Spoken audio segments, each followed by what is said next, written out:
The Kolbrin Bible, Chapter 3, Jesus, Part 2 of the Britain Book, read by Jane. Jesus was the son of Miriam, called Mary by Joseph. His brothers were Jacob, Joseph, Simon, and James. He was born at Bethlehem. In the days of his youth the land rang with the exploits of Judas the Galilean, who preached that there was no ruler but God. He was called the teacher of righteousness in his day. Joseph, Jesus' father, died when Jesus was 16. Mary, his mother, did not like his inwardness, his long silences, and his solitary habits. She rebuked him for being a tardy breadwinner, but this was unjust, for he excelled in his craft. She could not understand her strange son who was unlike the others, and she wanted a practical man, not a dreamer and preacher. Jesus had spells of rapture, and his male kinsfolk declared he was out of his mind, so they sought to have him put under restraint. But the women folk said he was harmless, and in cases such as this their words colored the law of the land. Jesus loved his Father, who had taught him his trade. He consoled himself with the Scriptures which said, "I will become his father, and he shall be my son." Jesus early became a wandering carpenter and then joined the Nazarenes. There was excitement in the land because it was said that the prophecy of Daniel was to be fulfilled in these times. The conditions of the times fulfilled the predictions. Then Jesus went into the wilderness beside the Jordan. He joined the society of saints, which was beside the sea of heavy salt. When he came back to the Jordan, he no longer retired within himself, but was a man of direct and forceful speech. He was decisive and commanding. The people called him the Galilean because he was raised in Galilee, and they sought to name him the man of messianic hope and the suffering just one, when Judas the Galilean was dead. Some thought he was the warrior Messiah, but he rebuked them, saying, "I am he of whom it is written, He shall judge the poor rightly and reprove those who oppress them. He shall smite the earth with the rod of his mouth and slay the wicked with the words that issue from his mouth." He wrought cures, as did many others in those times. The Levites put out that he did not as they, but by the power of the prince of darkness. But Jesus said that such was blasphemy, as the healing Spirit of God was strong within him. Therefore such an accusation was a sin, but they mocked him. He was a true man, a good organizer, strong, alert, and resourceful. He had determination and courage, though withal he could be gentle and compassionate. He was inflexible in purpose, yet he could bend before the storm and survive where the stubborn man would go down. He stood firmly against the holy men of the Jews, whose seeming holiness was but a cloak, for it was something that flourished only in the public eye. It was woven with self-righteousness, lined with intolerance, and sewn with threads of sadness. Good men do good deeds out of the sight of others and gain merit from their selfishness and sacrifices. One came to Jesus, saying, "Lord, I give many gifts and alms to the poor. I am ever giving to the needy. I am a rich man, but my riches have come by lawful means. I have traded with ships and encountered dangers to accumulate them. Having gained wealth, I live in moderation, supplying only my moderate needs. I give the rest to the needy poor, and I am ever ready to serve the deserving. Am I then a sinner?"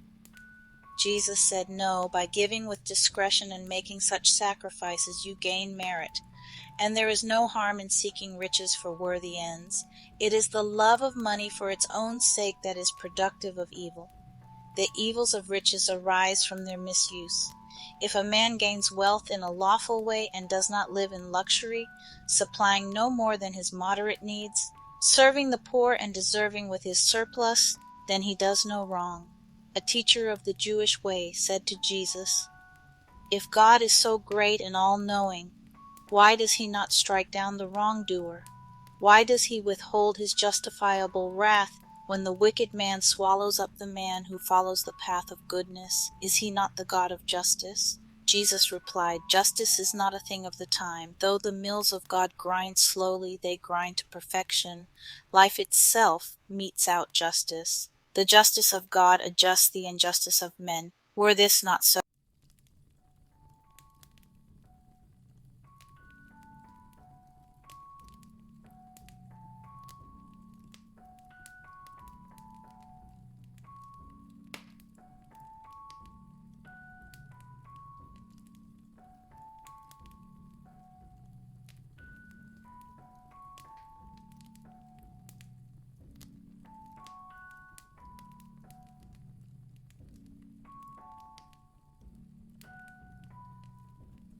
And if I have said I am even as God, then truly I have raised them up also.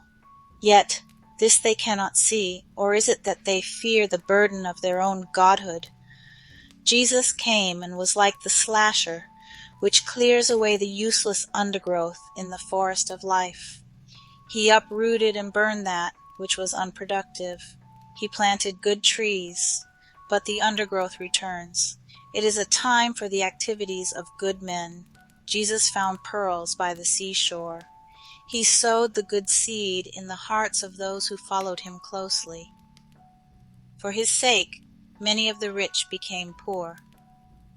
He came and separated men out from the errors of the world. He brought men a mirror into which they could look and see their own divinity.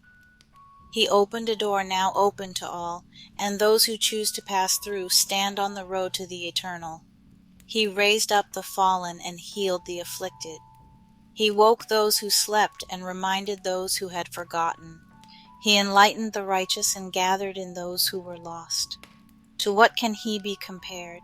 To the great sun that shines down, giving joy and life to all living things. To a great river giving gladness to men and the waters of life to beasts. To the good husbandman who cherishes his fields and tends his flocks. To the men of the forests who care for their trees and thankfully gather the fruits thereof. The sun shines today, and the air gleams with light. The earth puts forth blossoms, and the seas are calm. The waters flow clearly. The birds sing, and the gloomy winter has gone.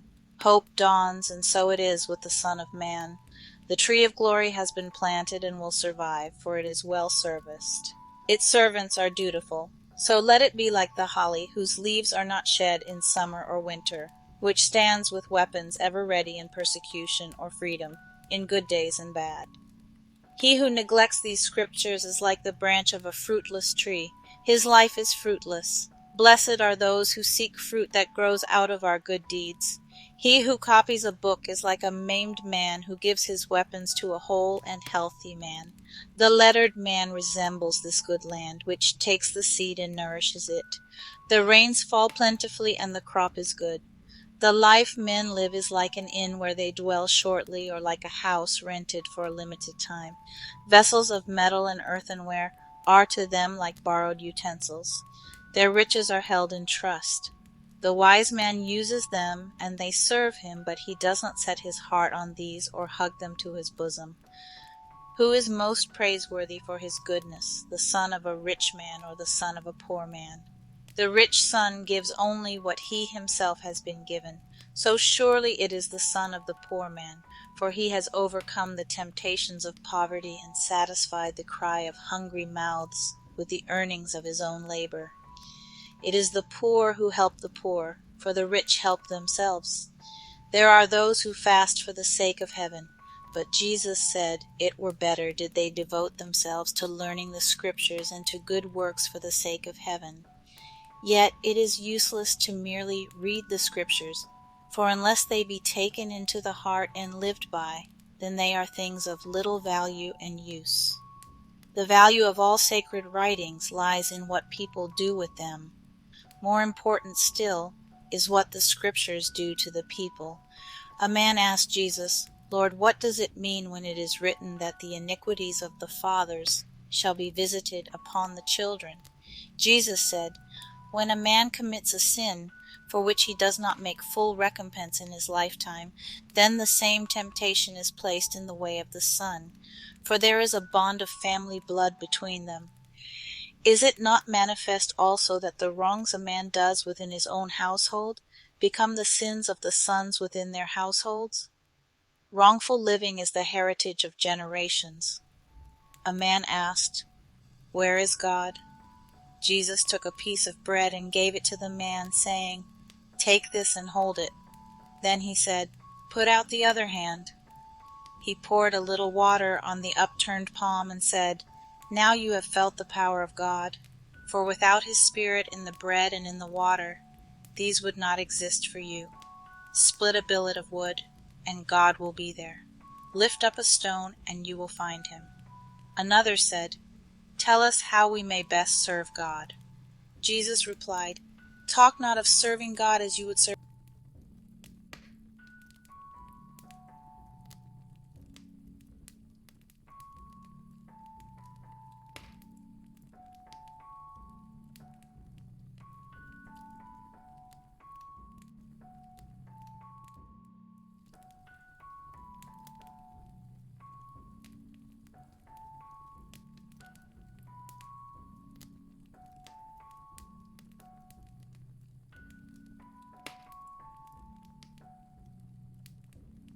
There will always be those who are neglectful of their obligations and who concern themselves only with their own well-being.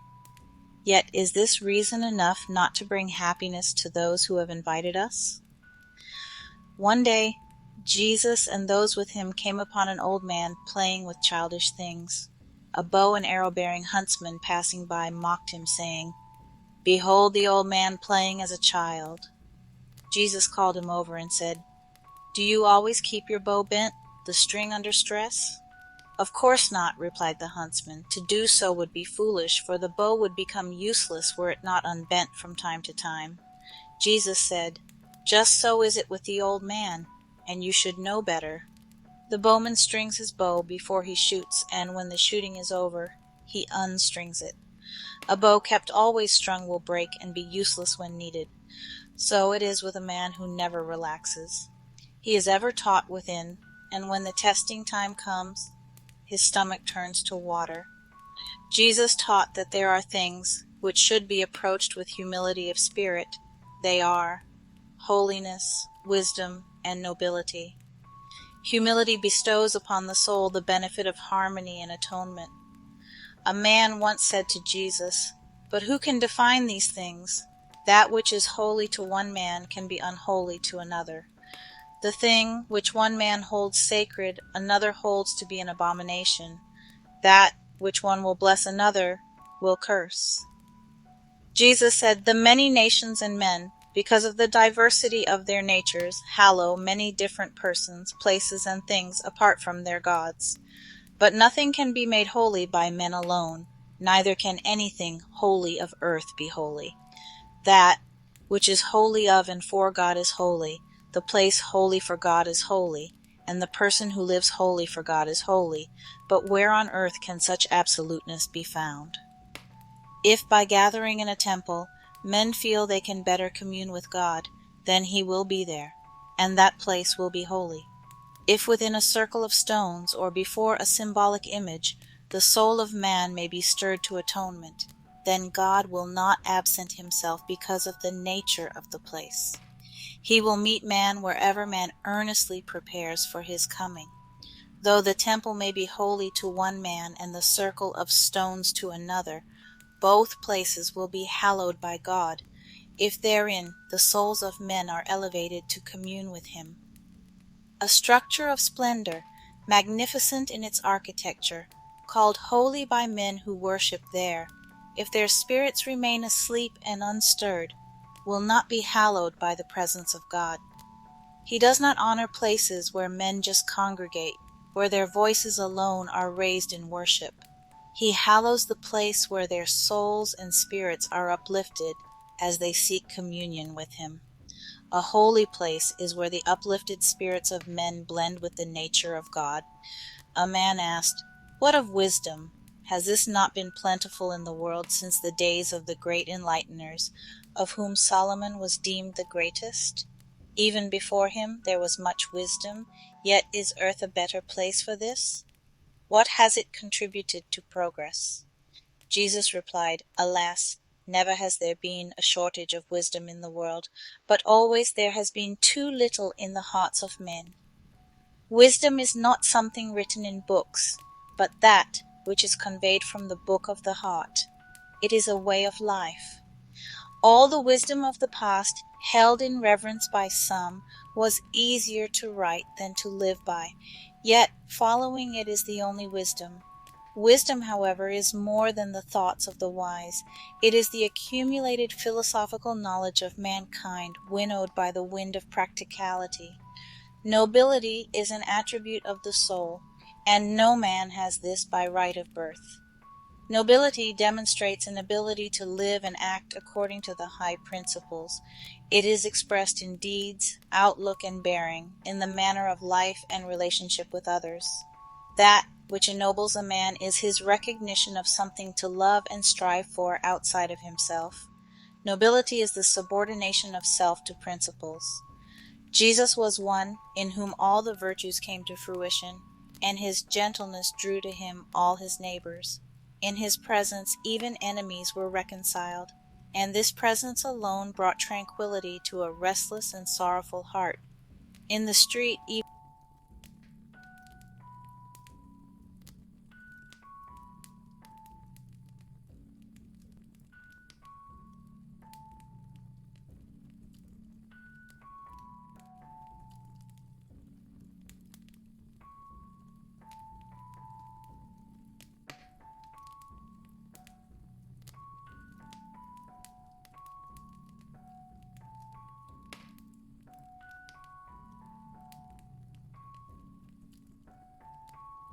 his mind and wit were like the lightning flash.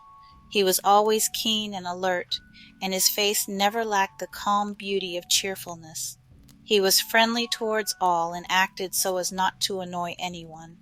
Only in the face of great injustice to another or oppression of the weak, or in the presence of a gross hypocrisy, did his wrath boil up and overflow, but never was it other than righteous. Though always compassionate and sympathetic, he was never sad or downcast. He rose above all suffering and pain, and ever seemed at peace within himself. Mary said to Jesus, "To whom can your disciples be likened?" Jesus said, "They are like children at play in a field, which belongs to a stranger, and when the owner comes, they say, 'This is our field, therefore convey it to us.'" Thomas said, "If the Spirit brought the body of flesh into being, it is a marvel." Jesus said, "It would be a much greater miracle had the body brought the Spirit into being, for the lesser cannot create the greater. I marvel how this great wealth of beauty can dwell in such a mean habitation, but to he who has goodness in his heart, goodness shall be given. He who lacks goodness shall be stripped of what he has." Jesus also said, "Just as it is impossible for any man to stretch 2 bows or mount 2 horses, so is it impossible for a man to serve 2 masters." The disciples asked, "Is circumcision a good thing?" Jesus replied, "If it were, would not children be born circumcised from the mother's womb? Only circumcision in the Spirit confers true benefit." When asked concerning accounting, Jesus said, "Give to Caesar that which is Caesar's, and to God that which is God's.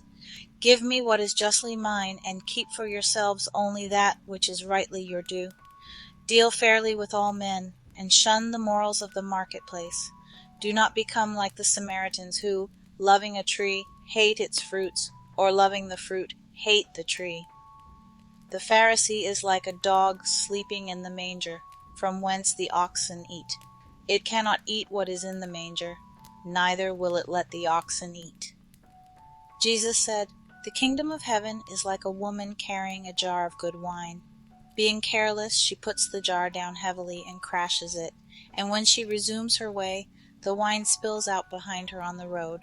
But she blithely continues on her way, unaware of the spillage. When she enters the house, the master takes the wine jar and finds it empty."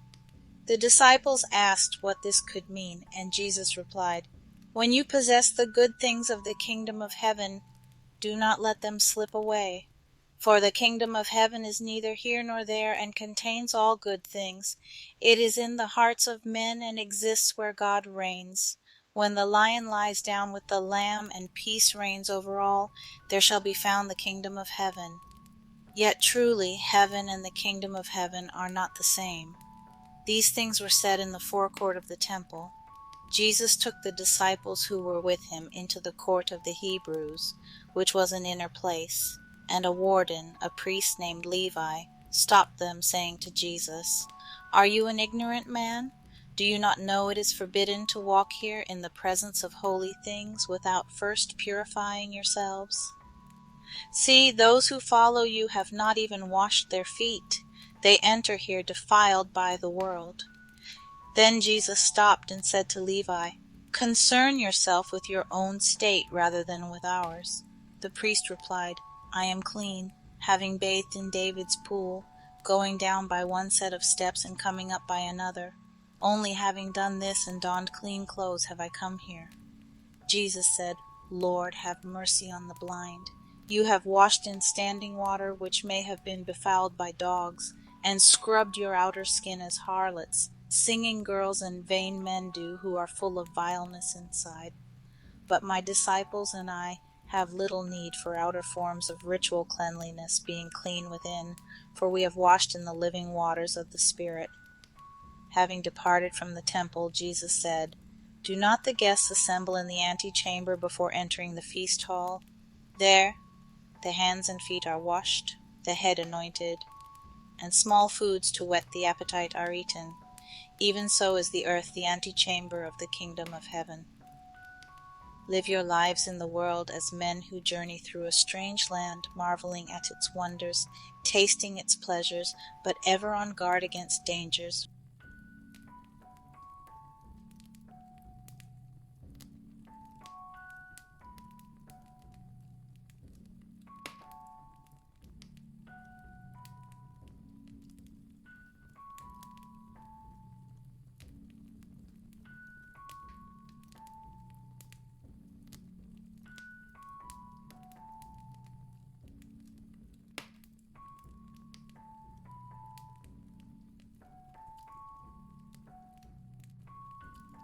His mother was a decent woman. Both ate food as humans do. Mary did not set herself up as a goddess, neither did she preach. It is of no moment to those who are not Jews whether Jesus was the heralded Messiah or not. So believe as you will. But were he born of a Holy Ghost and not of Joseph, then he did not fulfill the prophecy. Men step outside the bounds of truth in their beliefs, but this too is of little moment unless they impose their beliefs on others. Jesus was not a sorrowful man, for greatness cannot be downcast. Always he brought strength to the disheartened, and was not influenced by the despondency of others. When Peter was dismayed and shut his sorrow within, Jesus said, "If my friend will not admit me into the antechamber of his sorrows, how can I ever sit in the reception room of his affections?" Jesus set his face against all forms of melancholy. He said, "The man who cannot rise above the burden of his sorrows or the trials of the day shall not know the kingdom of heaven, nor can he know the love which is the cornerstone of life." There was a Greek scholar in the crowd who said to Jesus, "Your never-rusting tongue wearies me. Words neither make men nor change things. It is the sword and spear which are all-powerful and raise kings or cast them down." Jesus replied, "Truly, the words of scribes are greater than the commands of war chiefs. That which is written and read can not only change things, but also endure forever. The sword gains prestige through destruction, but the pen of the scribe gains prestige through creating. That which destroys will be destroyed. That which creates shall be preserved." A Roman soldier who hailed from Gaul spoke up, saying, "Let scribes do what scribes do best, and swordsmen do what they do best. But it is foolishness and futile to set one against the other. For men cannot write with swords, or fight with quills, or writing reeds. Let men become brothers, as they await the day of the awakener." "Tell me, good master, when shall the end be?" Jesus answered. "There will be an end to the beginning, and men will know this by the spirit of the times. Men will no longer be as brothers, nor will they be manly. Women will be as men, and men as women. Adultery will not be condemned, nor will fornication. Therefore these will flourish. Men will not honor their homelands, and there will be no discrimination among them, nor will they maintain the purity of their races. Fathers will not be honored, nor mothers respected, and children will be raised to be wayward. Perversions will be encouraged, and criminals will mock the law. There will be incest and rape, and it will be unsafe to walk abroad. Floods, famines, droughts, and earthquakes will cause death and destruction. Strange sicknesses will smite the people, and there will be a denial of God. Babes will be slain in the womb. Men will lust after the wives of other men, and marriage shall lose its meaning. Women will go to the marriage table unchaste, and with deceit in their hearts. Their husbands, creatures of pity, will hear the mocking voices of laughing men. Priests will defile their altars with their impurity, and the rulers will be held in little repute. It is not God who marks the end days, but men who lives as though setting a pitfall for himself. Jesus saw a man ill-treating a horse, and he rebuked him for his cruelty to a dumb animal. The man became angry and said, "This is my beast." Jesus said, "You're wrong, it is God's creature, and I, as his servant, am here to protect it, for no man can wholly own any living creature, except it be in the name of the great God of life." This has been copied and edited as found. It appears to have been preceded by a document entitled, "The Sayings of Jesus." For some reason it has been cut up into pieces, each containing just a few paragraphs.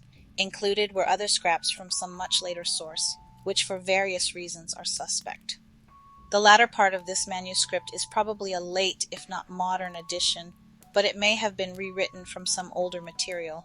This has not been altered and is included under the authorization given to the compilers.